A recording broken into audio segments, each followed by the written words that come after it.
અધ્યાય 11 શ્લોક 21-25 અમીહિ ત્વામ સુરસંગા વિશંતિ કેચિદ ભીતાઃ પ્રાંજલયો ગૃણન્તિ સ્વસ્તીત્યુક્ત્વા મહર્ષિ સિદ્ધસંગા સ્તુવન્તિ ત્વામ સ્તુતિભિઃ પુષ્કલાભિઃ रुद्रादित्या वसवो ये च साध्या विश्वेश्विनौ मरुतश्चोमपाश्च गन्धर्वयक्षासुरसिद्धसङ्गा वीक्षन्ते त्वां विस्मिताश्चैव सर्वे रूपं महत्ते बहुवक्त्रनेत्रं महाबाहो बहुबाहुरुपादं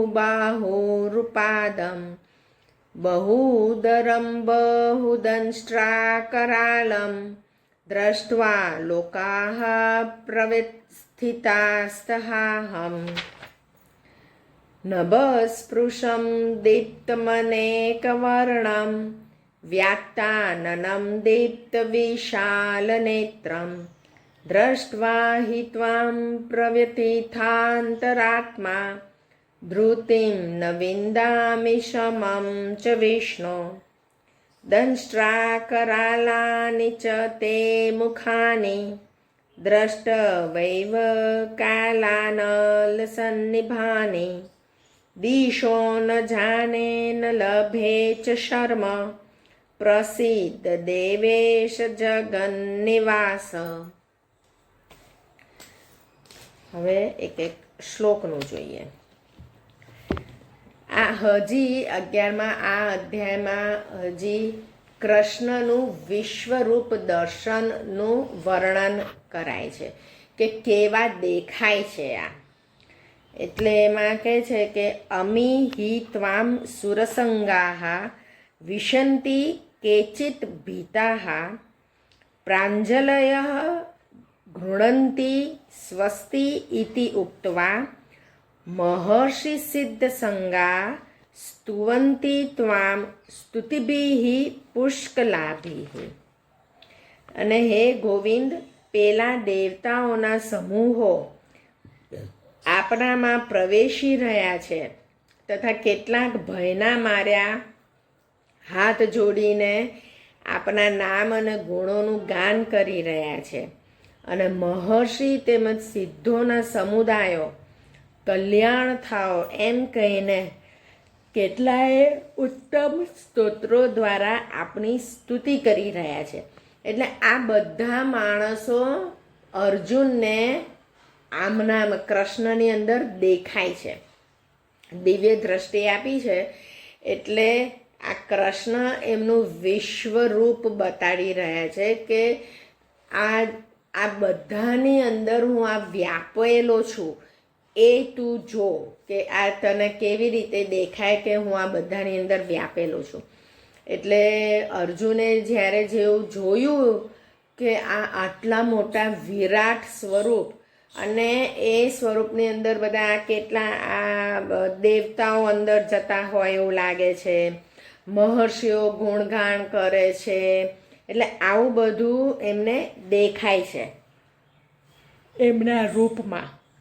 પછી કહે છે રુદ્રાદિત્યા વસવઃ યે ચ સાધ્યાઃ વિશ્વે અશ્વિનૌ મરુતઃ ચ ઉષ્મપાઃ ચ ગંધર્વ યક્ષાસુર સિદ્ધસંગા વીક્ષન્તે ત્વામ વિસ્મિતાઃ ચ એવ સર્વે।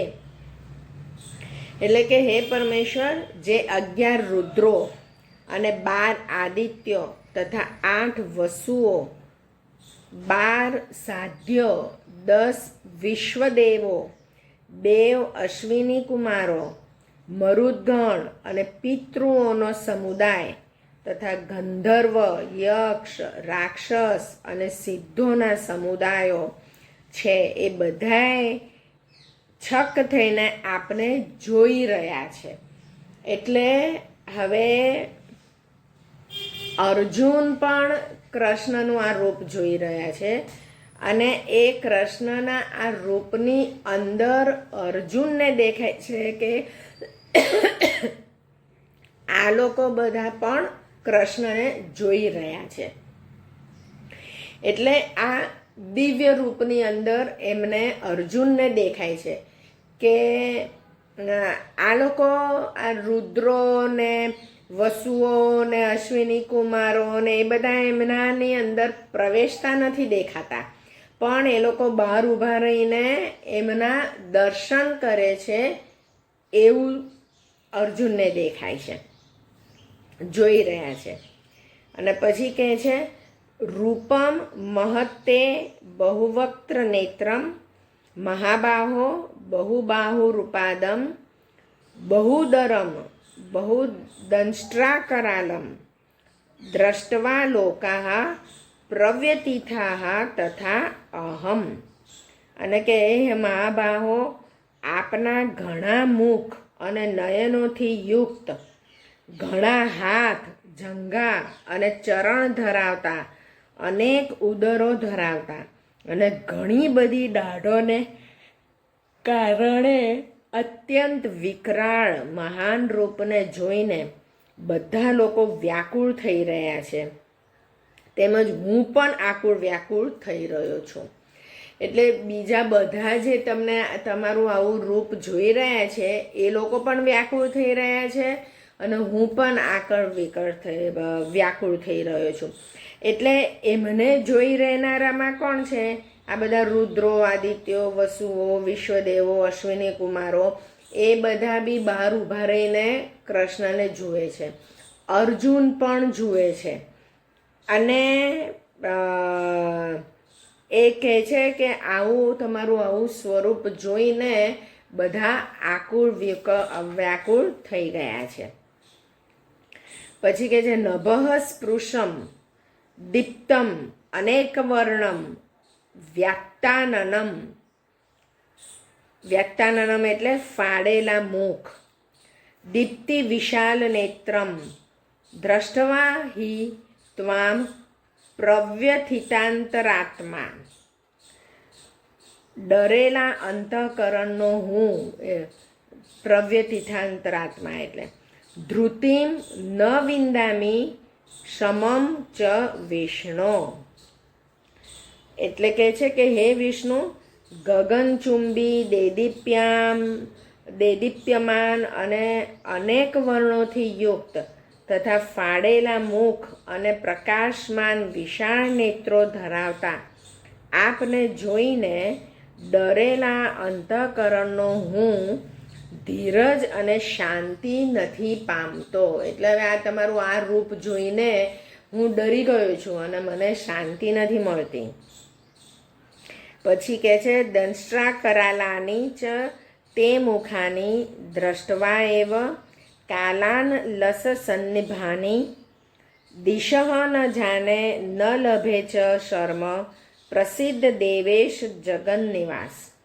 હે ભગવાન, તીણી દાઢોને લીધે વિકરાળ અને પ્રલયકાળના અગ્નિ જેવા પ્રજ્વળેલા આપના મુખોને જોઈને હું દિશાઓને નથી ઓળખી શકતો અને સુખ પણ નથી પામી શકતો. માટે હે દેવોના સ્વામી, હે જગતના આધાર, આપ પ્રસન્ન થાઓ. એટલે કહે છે કે હવે આવું રૂપ મને તમારું નથી જોઈતું, તમે પ્રસન્ન થાઓ. અને પછી કહેશે કે મને ખાલી તમારું ચતુર્ભુજ રૂપ બતાડો. આ આખું આટલું મોટું વિકરાળ રૂપ જોઈને એ ગભરાઈ ગયો અર્જુન. અને અર્જુનને દેખાય છે કે આ એમનું વિકરાળ રૂપ આ બીજા બધા બી જોઈ રહ્યા છે અને એ લોકો પણ ગભરાઈ ગયા છે. એટલે આ અર્જુનને જે દેખાય છે કે અશ્વિની કુમારો ને વસુઓ ને એ બધા આ રૂપને જોઈને ગભરાઈ ગયા છે.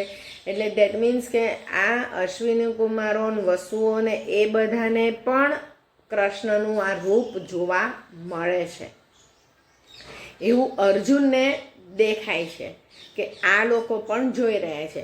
એટલે આ કૃષ્ણએ એમનું આખું આટલું મોટું રૂપ બતાડ્યું એ જરૂરી નથી કે આ એક જ વાર બતાડ્યું અને અર્જુનને બતાડ્યું.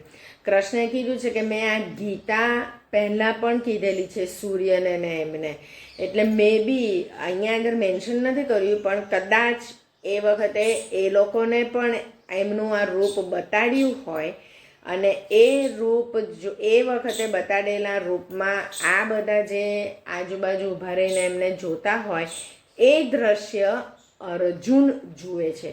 એટલે મે બી કૃષ્ણ એવું પણ કહેતા હોય કે આ બધાએ મને આ રૂપમાં જોયેલા છે, હવે તું જુએ છે મને. એટલે આવી રીતે હજી તો આ કૃષ્ણના રૂપનું વર્ણન કરે છે.